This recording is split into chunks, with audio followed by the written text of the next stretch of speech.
Celebrating 50 years. Majestic Jewelers. സനിലയ്ക്കിനി അന്തിയുറങ്ങാം ചോർന്നൊലിക്കാത്ത വീട്ടിൽ. തിരുപ്പൊരൂരിലെ സൗഹൃദ കൂട്ടായ്മയാണ് സലീനയുടെ കുടുംബത്തിന് വീടൊരുക്കിയത്. വീടിന്റെ താക്കോൽദാനം നഗരസഭാ വൈസ് ചെയർമാൻ പി രാമൻകുട്ടി നിർവഹിച്ചു. സനിലയ്ക്കും കുടുംബത്തിനും സ്വപ്നഭവനം ഒരുക്കിയിരിക്കുകയാണ് തിരുപ്പൊരൂരിലെ സൗഹൃദ കൂട്ടായ്മ. ചോർന്നൊലിക്കുന്ന കുടിലിനു പകരം സുരക്ഷയോടെയുള്ള മനോഹരമായ ഒരു വീടാണ് ഈ കൂട്ടായ്മ ഒരുക്കി നൽകിയത്. വീടിന്റെ പാലുകാച്ചൽ ചടങ്ങിൽ ഈ സ്നേഹത്തിനും സഹായത്തിനും കരുതലിനും മുന്നിൽ സനിലയും കുടുംബവും കണ്ണീരോടെ നിന്നത് ചടങ്ങിനെത്തിയവരെയും ഈർണണിയിച്ചു. 18 വർഷത്തോളം ഞങ്ങള്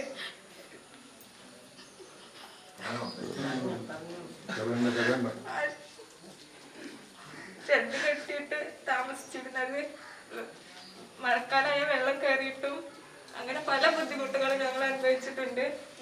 നന്മഭവനം കൂട്ടായ്മയിലൂടെ ഇത്രയും മനോഹരമായ ഒരു വീട്ടില്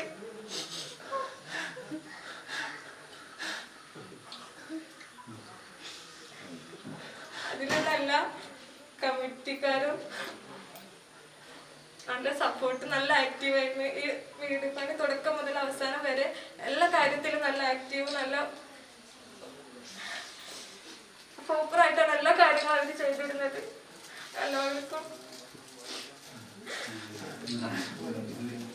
വർഷങ്ങളായി കോമാച്ചാട്ട് താമയും ഭാര്യ സരോജിനിയും മകൾ സനിലയും കഴിഞ്ഞിരുന്നത് ചോർന്നൊലിക്കുന്ന ടാർപ്പായി കുടിലായിരുന്നു. മഴ പെയ്താൽ ദുരിതമാണ്. +2 പാസ്സായ സനിലയുടെ തുടർ വിദ്യാഭ്യാസവും കുടുംബത്തിലെ കഷ്ടപ്പാടിൽ നിർത്തേണ്ടി വന്നു. മകളുടെ പഠനവും ചോർന്നൊലിക്കാത്ത വീടും അതായിരുന്നു തെങ്ങുകയറ്റ തൊഴിലാളിയായ താമിയുടെ സ്വപ്നം. പ്രായപൂർത്തിയായ മകൾക്ക് സുരക്ഷിതമായി ഉറങ്ങാൻ അടച്ചുറപ്പുള്ള വീട്. ഈ സ്വപ്നങ്ങൾക്ക് സാക്ഷാത്കാരം നൽകിയിരിക്കുകയാണ് പ്രദേശത്തെ നന്മ കൂട്ടായ്മ. ഇവർക്ക് വീടൊരുക്കാൻ പ്രദേശത്തുകാർ ഒന്നിച്ചു നിന്നു.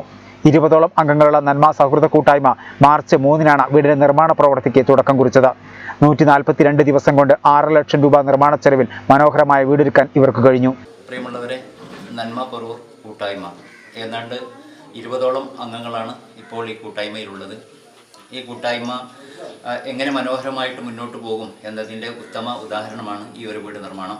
ചെറിയ കുട്ടികൾ മുതൽ വലിയ ആളുകൾ വരെ എല്ലാവരും ഒത്തൊരുമിച്ച് എത്ര ഭാരമുള്ള ജോലിയും വളരെ മനോഹരമായി ഏറ്റെടുത്ത് ഞങ്ങളെല്ലാവരും ഇവിടെ നേതൃത്വപരമായ പങ്ക് എന്ന് പറഞ്ഞാൽ എല്ലാവരും ഇതിൻ്റെ നേതൃത്വം ഒരുപോലെ ഏറ്റെടുത്ത് ഓരോ നിമിഷവും ഈ വീടുമായി ബന്ധപ്പെട്ട കാര്യങ്ങൾ ചിന്തിച്ച് ഇത്രയും കുറഞ്ഞ സമയം കൊണ്ട് ഞങ്ങളിത് പൂർത്തീകരിക്കാൻ സാധിച്ചു എന്നത് വളരെ സന്തോഷകരമായ കാര്യമാണ്. ഞങ്ങൾ തന്നെ ഇത് പ്രതീക്ഷിച്ചതല്ല ഇത്രയും പെട്ടെന്ന് ഇങ്ങനെ ഒരു വീട് ആയി കിട്ടുമോ എന്നത്. അതേപോലെ തന്നെ ഇതിൻ്റെ കോൺട്രാക്ടർ വളരെ ഭംഗിയായി സമയബന്ധിതമായിട്ട് തന്നെ തീർത്തു എന്നത് വളരെ സന്തോഷകരമായ കാര്യമാണ്. അതേപോലെ തന്നെ മാർബിൾ ആൻഡ് ഉടമ മജീദ് മങ്ങാട്ടിൽ അവർ ഇതിൻ്റെ നിർമ്മാണവുമായി ബന്ധപ്പെട്ട കാര്യങ്ങളിൽ ചുക്കാൻ പിടിച്ചത് വളരെ സന്തോഷകരമായ കാര്യമാണ്. ഈ നന്മ ഇനിയും ഞങ്ങൾ വളരെ ശക്തമായിട്ട് തന്നെ മുന്നോട്ട് കൊണ്ടുപോകാൻ ആഗ്രഹിക്കുകയാണ്. ആ ആഗ്രഹത്തോടൊപ്പം എല്ലാവരും ഉണ്ടാവണമെന്നും വളരെ ഞങ്ങൾ സന്തോഷത്തോടു കൂടിയിട്ട് അറിയിക്കുന്നു. വീട് നിർമ്മാണത്തിൽ ഒരേ മനസ്സോടെ എല്ലാവരും ഒരുമിച്ച് നിന്നാണ് ചുരുങ്ങിയ ദിവസങ്ങൾക്കുള്ളിൽ നിർമ്മാണം പൂർത്തിയാക്കാൻ കഴിഞ്ഞത്. സാമ്പത്തിക സഹായവുമായി പ്രദേശങ്ങൾക്കപ്പുറത്തു നിന്നും നിരവധി പേരാണ് എത്തിയിരുന്നത്. സനിലയെ സ്വന്തം കുഞ്ഞുപെങ്ങളായും മകളായുമാണ് നാട്ടുകാർ കണ്ടത്. വീടിരിക്കൽ ചടങ്ങിലെ പാലുകാച്ചലിനെത്തിയിട്ടും പ്രദേശത്തെ ഒരു വിദ്യാർത്ഥി കയ്യിലുള്ള സമ്പാദ്യം സഹായനിധിയിലേക്ക് നൽകിയ മുഹൂർത്തവും വികാരനിർഭരമായിരുന്നു.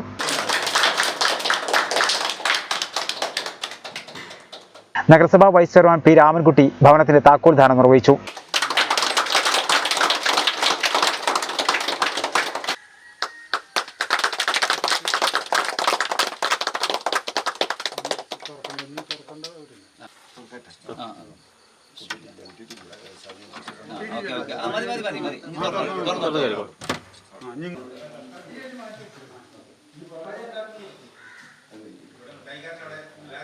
ഇത് നന്മ സൗഹൃദ കൂട്ടായ്മയുടെ ഒരു വിജയത്തിൻ്റെ കഥയാണ്. ഇവിടെ സഹജീവിയായ താമി ഇങ്ങനെ ഒരു വീട്ടിൽ താമസിക്കുന്നു എന്ന് മനസ്സിലാക്കി അത് പരിഹരിക്കപ്പെടേണ്ടതാണ് എന്ന് തീരുമാനിച്ച് ഉറച്ച് നിശ്ചയദാർഢ്യത്തോടെ ഏറ്റെടുത്ത ഒരു കൂട്ടായ്മയുടെ വിജയമാണ്. സുമനസ്സുകളുടെ സഹായം ആണ് ഇത് ഒരു യാഥാർത്ഥ്യമാക്കി തീർത്തത്. സുമനസ്സുകളുടെ സഹായം കിട്ടണമെങ്കിൽ വിശ്വാസ്യതയുള്ള നേതൃത്വം വേണം. ഇതിൽ നേതൃപരമായ പങ്ക് വഹിച്ചവരെല്ലാവരും ഏറ്റവും കൂടുതൽ ഈ കാര്യത്തിന് നെട്ടോട്ടം ഓടിയത് നമ്മുടെ മജീദ് മാടമ്പാട്ടിൻ്റെ നേതൃത്വത്തിലുള്ള ഒരു സംഘങ്ങൾ തന്നെയാണ്. അദ്ദേഹമാണ് ഇതിൻ്റെ നേതൃപരമായ പങ്ക് വഹിച്ചതും ഇതിൻ്റെ വിജയത്തിന് വേണ്ടിയിട്ട് അഹോരാത്രം പരിശ്രമിച്ചത്. ആ പരിശ്രമത്തിൻ്റെ ഒരു വിജയമാണ് ഇന്ന് ഈ കുടുംബത്തിന് ഒരു സ്നേഹഭവനം ഉണ്ടാക്കി കൊടുക്കാൻ കഴിഞ്ഞു എന്നുള്ളത്. വളരെ സന്തോഷത്തോടെ ചാരിതാർത്ഥ്യത്തോടെയാണ് ഇന്നത്തെ ദിവസം, ഇന്നത്തെ പ്രഭാതം ഇവിടെ ഉണ്ടായിരിക്കുന്നത്. Majeed Madambattu, Nasar Porur, Majeed Mangattil, KG Salmabhai, Rafeeq Madambattu, Sunil Kumar Thirunilath, Smitha Sunil, Hamza Chipra, Hamza Adipparambath, KM Shamsuddin, Shihab Apparambath, Jabir Madambattu, Balakrishnan, OP Abdul Majeed, Salih Valiyil, Hasankutty, Sajay master, Hashir Madambattu തുടങ്ങിയവർ ചടങ്ങിൽ പങ്കെടുത്തു.